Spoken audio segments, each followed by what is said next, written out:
The days after losing a spouse are some of the hardest you'll ever face. But what if one wrong decision during this fragile time could cost you dearly? Every year, countless widows and widowers make choices in their grief that quietly unravel their finances, strain family relationships, and delay emotional healing. The worst part?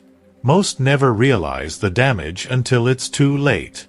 If you are not subscribed, subscribe and activate the notification bell so you don't miss any videos. 1. Making big financial decisions too soon.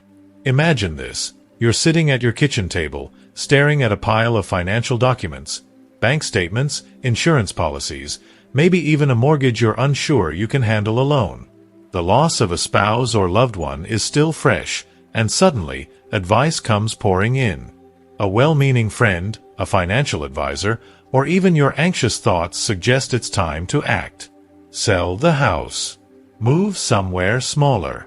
Invest in the life insurance payout. It all sounds logical, right? A way to regain control when everything else feels uncertain. But here's the reality. Grief is like a thick fog. It distorts your vision, making it hard to see what truly lies ahead. Take Margaret, a 74-year-old widow who found herself in this exact situation. After her husband passed, friends and family encouraged her to sell their home. "It'll be easier," they said. "Less upkeep, a fresh start." Feeling overwhelmed and unsure, she listened. Within a few months, she had downsized to a small apartment, miles away from her familiar community. At first, she told herself it was the right move.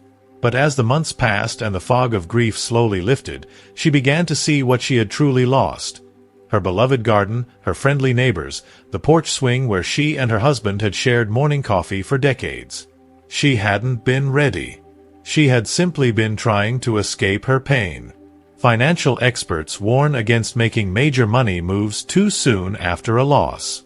Jane Smith, a financial planner with over 20 years of experience helping grieving seniors, explains, "The first year after losing a spouse is an emotional whirlwind. Decisions made too quickly often feel right at the moment but bring deep regret later." Research backs this up. A 2022 study from the American Association of Retired Persons, AARP, found that 68% of widows and widowers who made big financial changes within 6 months regretted at least one choice. So, what's the wiser approach? Pause. Experts recommend the 1-year rule. Wait at least 12 months before making irreversible financial decisions. Slow down, seek guidance, and give yourself time, because clarity comes when the fog lifts. 2. Isolating yourself from friends and family.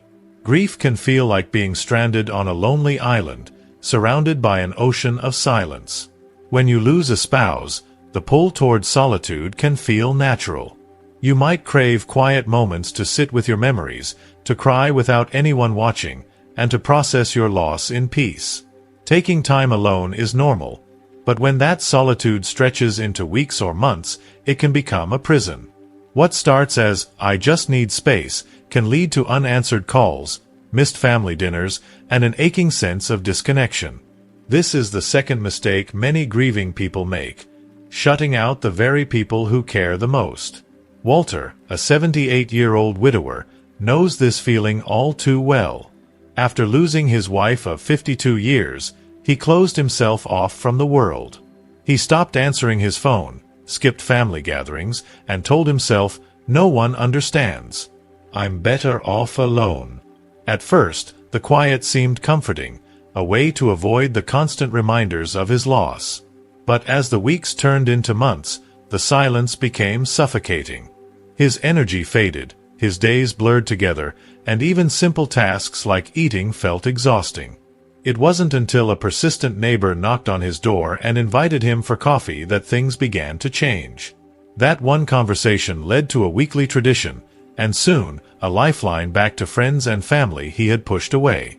It didn't erase the pain, Walter reflected, but it reminded me that I wasn't carrying it alone. Research supports Walter's experience. A 2021 study from the National Institute on Aging revealed that prolonged isolation after a major loss increases the risk of depression by 40%, weakens the immune system, and raises blood pressure. On the other hand, social connection, no matter how small, can act like sunlight breaking through a storm. It doesn't erase grief, but it helps you see a way forward. The solution: start small. Say yes to one invitation this week. If speaking feels too hard, just listen. Support groups can also be a comfort. Hearing others' stories reminds you that you're not walking this road alone. Stay with me, there's more ahead. 3. Ignoring your health and well-being. Grief doesn't just weigh on your heart, it takes a toll on your entire body. When you lose a spouse, the world can shrink to the space their absence leaves behind. Suddenly, your own needs seem unimportant. Doctor's appointments get pushed aside. Meals become an afterthought, replaced by quick, easy snacks. Exercise? It feels impossible to care when you're already exhausted. This isn't laziness, it's survival mode. But here's the truth. Neglecting your health doesn't honor your loved one's memory. It dims the light they'd want you to keep burning. James, an 81-year-old widower, knows this all too well. After losing his wife, the joy of cooking disappeared. Preparing meals had always been their shared ritual, a daily act of love. Without her, he didn't see the point. He grazed on chips or microwaved dinners, telling himself, "Why bother? I'm not hungry anyway." At first, he barely noticed the difference. But over time, the effects crept in. His body grew weaker, his mind felt foggy, and nights became restless. It wasn't until his daughter stepped in with gentle reminders, offering simple, nourishing meals like oatmeal with fresh fruit, that things began to shift. Slowly, his energy returned. "I didn't realize how much my body was crying out," James admitted. His experience mirrors what experts have found. A 2020 Mayo Clinic report revealed that spousal loss can increase the risk of heart problems by 20%, particularly when self-care falls by the wayside. Think of your health as a house. Grief may shake the foundation, but ignoring maintenance allows the cracks to spread. The solution isn't to rebuild overnight, it's to take small, steady steps to strengthen what's still standing. Start with something simple, a 10-minute walk each day. Research shows that regular movement not only reduces stress but also lifts your mood. Book that overdue checkup. Monitoring your health and managing medications can prevent small issues from becoming serious problems. And don't carry the burden alone. Talk to someone, a trusted friend, a counselor, or even a support group. Why did your spouse work so hard to keep you well? Because you matter. And you still do. More on that ahead. Keep reading. If you are still watching this video and find these lessons useful, please comment 1 below to let me know that you are still here with me. 4. Rushing into a new relationship. Loneliness after losing a spouse can feel like a deep, empty cavern, quiet, heavy, and aching to be filled. For many, a new relationship seems like the perfect way to escape the pain. The warmth of companionship can feel like a bridge back to happiness. But jumping in too soon is like stepping onto a fragile rope bridge during a storm. It might hold for a while, but the risk of collapse is high. This fourth mistake catches many off guard, promising comfort but often delivering confusion and heartache. Barbara, a 72-year-old widow, knows how easy it is to fall into this trap. Just a few months after her husband of nearly 50 years passed away, she met someone new. He was charming, attentive, and eager to fill the void. Dinners turned into weekends together, and before long, she was in a relationship again. It felt like a lifeline, Barbara admitted. But as time went on, she realized the truth. She wasn't ready. The relationship moved faster than her heart could process, leaving her confused. Was it love, or was it just the desperate need to feel less alone?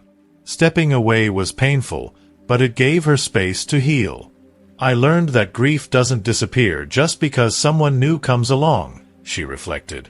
Her story reflects a broader reality.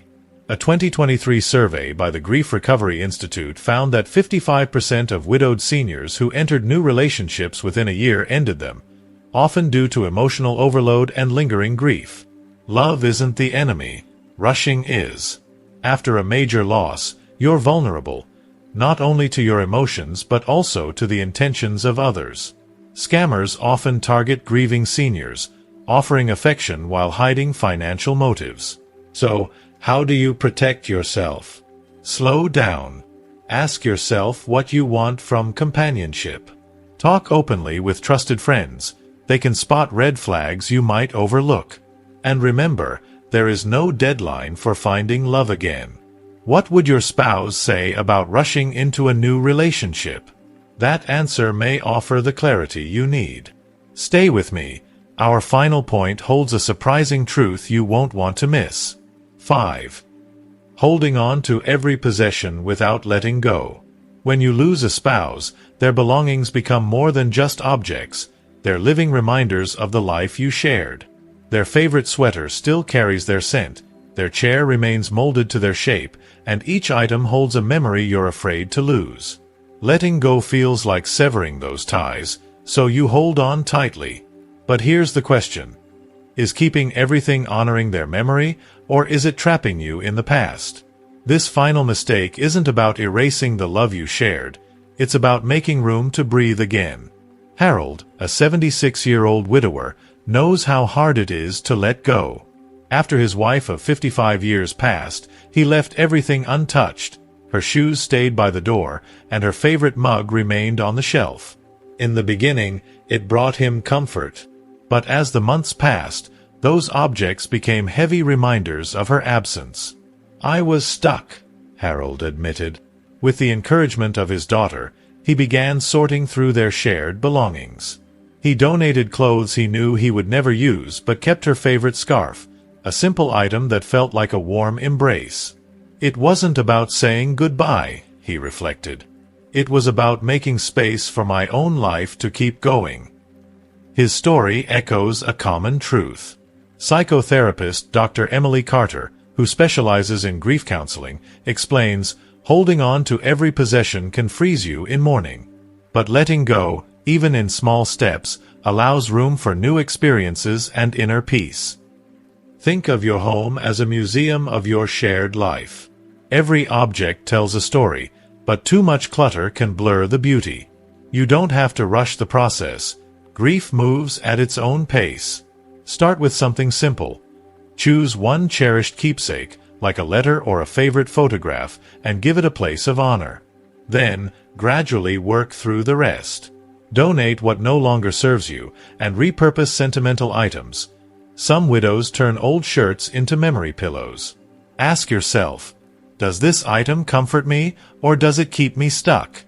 By striking this balance, you open the door to healing, without ever letting go of the love. And in the next section, we'll bring all these lessons together for a path forward you won't want to miss. Losing a spouse reshapes your world, but every choice you make now shapes what's next. By avoiding these 5 common mistakes, rushing financial decisions, isolating yourself, neglecting your health, jumping into new relationships too soon, and holding on to every possession without letting go, you create a clearer path toward healing and peace. Grief doesn't follow a schedule, but the steps you take can make your journey easier and more meaningful. Now, we'd love to hear from you. What lesson from today's video spoke to you the most?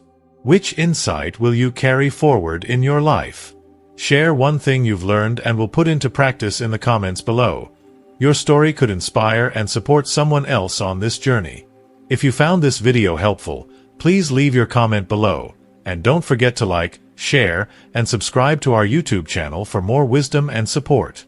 And remember to hit the bell icon so you never miss our next video. Let's continue this journey together, one step at a time.